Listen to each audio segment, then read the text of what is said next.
Hi everyone, I'm Ian Harvey, massage therapist. Today I'm going to tell you about 4 self-care stretches that you can give to your clients that I've found very effective in my practice. Before we start, I should note that not every massage therapist is allowed to offer stretching or exercise as self-care, so please do follow your local rules, and that you as a massage therapist might not be familiar enough with the biomechanics of stretching to offer these kinds of things. If you didn't learn about this in massage school, I do recommend that you take some continuing education classes. That said, these stretches are very simple, they're easy to demonstrate, and they're easy to correct. So, in all cases, do use your clinical judgment.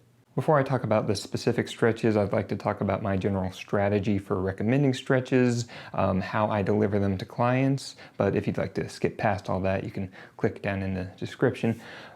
But I used to kind of overload my clients with stretches and self-care, self-massage, and I would kind of overload them with homework. So my first rule of thumb is to keep it simple. That means give them one stretch per session at most, and maybe just that one stretch forever. So even if you have 3 really great stretches that you think could be helpful, try to keep it to 1 because that's much more likely to actually be done and to deliver results. 2 is to keep it simple. If your clients leave asking themselves, now was I supposed to put my hip forward and my leg back, or was it the other way around? If they've got these questions, they're either not going to do the stretches or they're going to do them wrong. So make these easy to demonstrate and easy to implement.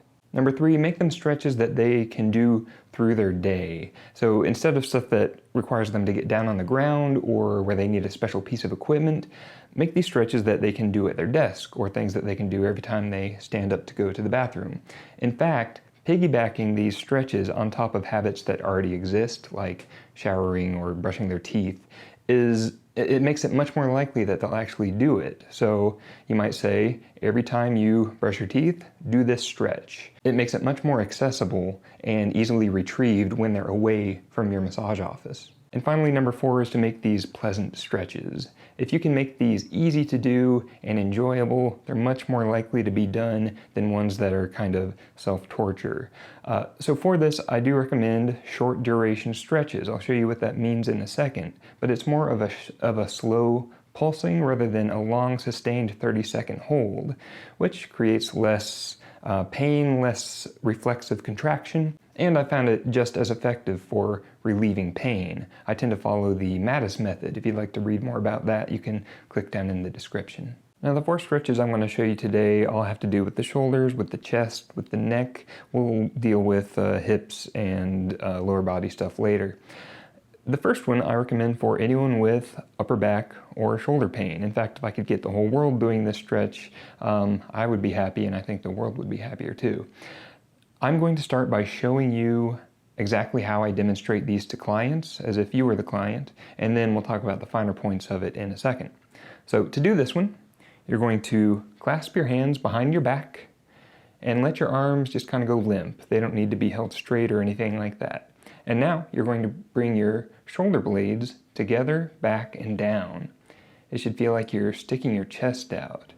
And don't feel like you need to make this a big stretch. You should just feel a nice stretch across your chest right here. If you're feeling that, you're doing it right. And then come out of that, and then back into it, and just hold it for a very short time, and come into and out of this about as fast as you breathe. After about 5 repetitions, stop and then go on with your day.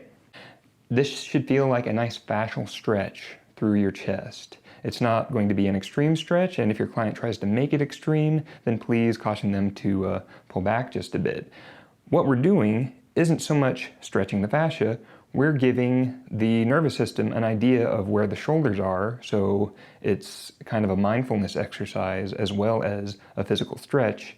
And we're giving these pec muscles and these internal rotators the idea that they can come out and back just a bit. I tell my clients to do this whenever they're having pain here. I'll tell them that they might feel like stretching forward when they're having that upper back pain, but that these muscles up here are typically already overstretched. So instead they want some slack.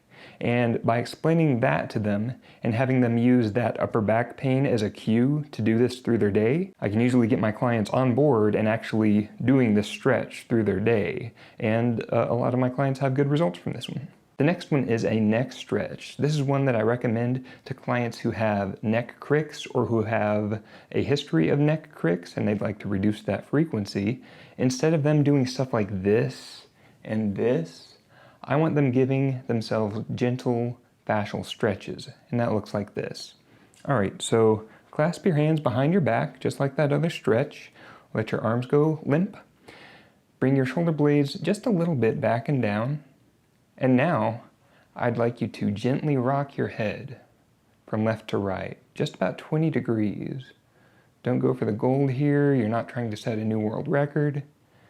If you can feel a stretch down into your shoulder, then you're doing it right. And very slowly, just about as fast as you breathe. And about 5 times to each side. And then come out of that and go about your day. Do that about once per day, maybe after your shower when you're already nice and warm. So the key to this one is to keep them from doing this, from going really far over. People are going to want to try to increase their range of motion. Let them know that this isn't about range of motion. This is about stretching that fascia and giving this neck the idea that it can painlessly move from side to side, that it can stretch without pain. And I like to limit this one to just once a day at first. You can increase it to twice a day if they're having good results and their neck is tolerating it, and tell them if they have any pain while doing this to make it even gentler and more subtle. This next one you might know as the doorway stretch. For this one, place your hands at about head height, so not too high, not too low. Keep your elbows close to the door frame or the wall or whatever you're using. Place one foot in front of the other so that you've got a nice stable base. And then lean forward. Don't let your neck jut too far forward. Try to feel this right through here. If you're feeling that in your chest, you're doing it right. And again, don't go for the gold with this one. Just try to get a nice gentle stretch through here. I tend to recommend this one for my more athletic clients, and I've got a companion stretch for it. This next one is an external rotator stretch. So all these muscles that bring the arm out like this in your rotator cuff, this is going to give them a bit of a stretch. For this, place your hands in the small of your back and bring your elbows forward until you feel a gentle stretch in both of your shoulders. Come out of it and go back in about 3 or 4 times, just slowly and gently.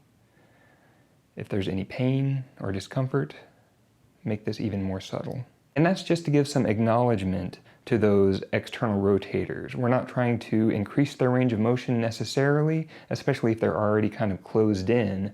Instead, I don't want to acknowledge these internal rotators without also giving a little bit of stimulus to the external rotators. So those are my 4 main upper body stretches. The first 2 are my go-to for any sort of upper back or neck pain.